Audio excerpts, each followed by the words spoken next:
नमस्कार। निशा विश्वकर्मा की गाजीपुर में जिस तरह से मौत हुई 14 अप्रैल को, उसके बाद समाजवादी पार्टी का 22 अप्रैल को एक प्रतिनिधिमंडल पहुंचा। प्रतिनिधिमंडल के ऊपर पथराव की घटना हुई। उसमें समाजवादी पार्टी के करीब 50 नेताओं के ऊपर मुकदमा दर्ज हुआ और 200 अज्ञात लोगों के ऊपर मुकदमा दर्ज हुआ। उसके बाद यह नेता समाजवादी पार्टी के राष्ट्रीय अध्यक्ष श्री अखिलेश यादव जी से मुलाकात की।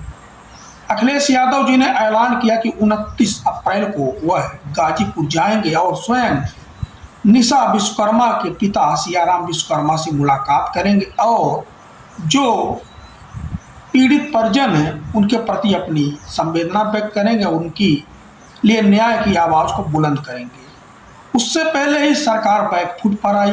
बैकफुट पर आने का यह अंजाम हुआ कि जिले के डीएम, कमिश्नर और एसपी सब लोग पीड़ित परिजन के घर पहुंचे, सबका हाल चाल जाने और खुद जो है उत्तर प्रदेश के पंचायती राज मंत्री ओम प्रकाश राजभर और राज्यसभा सांसद संगीता बलवंत वहां पहुंच करके 5 लाख रुपए का चेक मुख्यमंत्री आवास योजना के तहत एक आवास और 1 एकड़ भूमि उसको प्रदान किए सियाराम विश्वकर्मा जी को। अब सियाराम विश्वकर्मा जी का यह कहना कि हम जो है प्रशासन की कार्रवाई से संतुष्ट हैं, लेकिन श्री अखिलेश यादव जी ने इसके बाद भी कई प्रश्न चिन्ह उठाया है। श्री अखिलेश यादव जी ने आज सुबह सुबह करीब 2-3 घंटे पहले एक सोशल मीडिया पर एक पोस्ट लिखा और पोस्ट लिख करके उन्होंने एक गंभीर प्रश्न चिन्ह उठाया है। उन्होंने लिखा कि बयान बदलवाने से सच नहीं बदलता।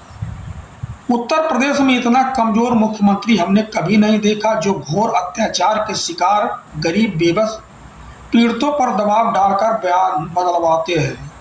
सवाल यह है कि एफआईआर लिखवाने में इतनी देर क्यों हुई? बात बदलवाई गई, पीड़ित परिवार को उत्पीड़ित क्यों किया जा रहा है? पुलिस तक पर पथराव करने वाले वर्चस्ववादियों के खिलाफ कार्रवाई करने से किसने रोक रखा है? पोस्टमार्टम पर सवालिया निशान क्यों लग रहा है? सच तो यह है कि सबको सच मालूम है। पोस्टमार्टम की रिपोर्ट कुछ भी कहे कि जमीनी सच्चाई समझते हैं कि हुआ क्या है और कहलवाया क्या जाया रहा। इससे गांव के हर समाज में भाजपा के झूठ की बात पहुंच गई। इससे पीड़ित समाज में बहुत गुस्सा और आक्रोश है। गाजीपुर के बेटी हत्याकांड, हाथरस की बेटी हत्याकांड का दोहराव है। इन दोनों में एक बात समान है कि पीड़ित के परिवार पीड़ित परिवार के थे और उत्पीड़क वर्चस्ववादी थे। हमारा गंभीर सवाल यह है कि दिखावटी कार्रवाई से पीड़ित परिवार को क्या न्याय मिल पाएगा? इस अन्याय की मूल वजह यह है कि समाज में भेदभाव। इसलिए हम कहते हैं कि बात सिर्फ न्याय का राज की नहीं, सामाजिक न्याय का राज लाने की होनी चाहिए। यही हम सबका लक्ष्य होना चाहिए। इससे आगे श्री अखिलेश यादव जी ने पोस्ट करते हुए लिखा कि सामाजिक न्याय का राज लाने का पीडीए का मिशन दरअसल आज़ादी के बाद का एक असली आज़ादी का आंदोलन है। एक ऐसी आज़ादी का आंदोलन जो लोगों को नज़रियों को बदलने की बात करती है। बराबरी की एक भावना जो दुराव से नहीं सच्चे लगाव से पैदा होगी, तब देश की एकता सच में एक होगी और सब मिलकर तरक्की करेंगे। जिस दिन शोषक शोषित का भेद समाप्त हो जाएगा और मन से लोग समता को स्वीकार कर लेंगे, वो दिन ही असली आज़ादी लेकर आएगा। हम इसके लिए ही संघर्षरत हैं। हम अब आगे ही बढ़ेंगे। अब हर हाल में इस लड़ाई को लड़कर जीतेंगे। इसके लिए चाहे साल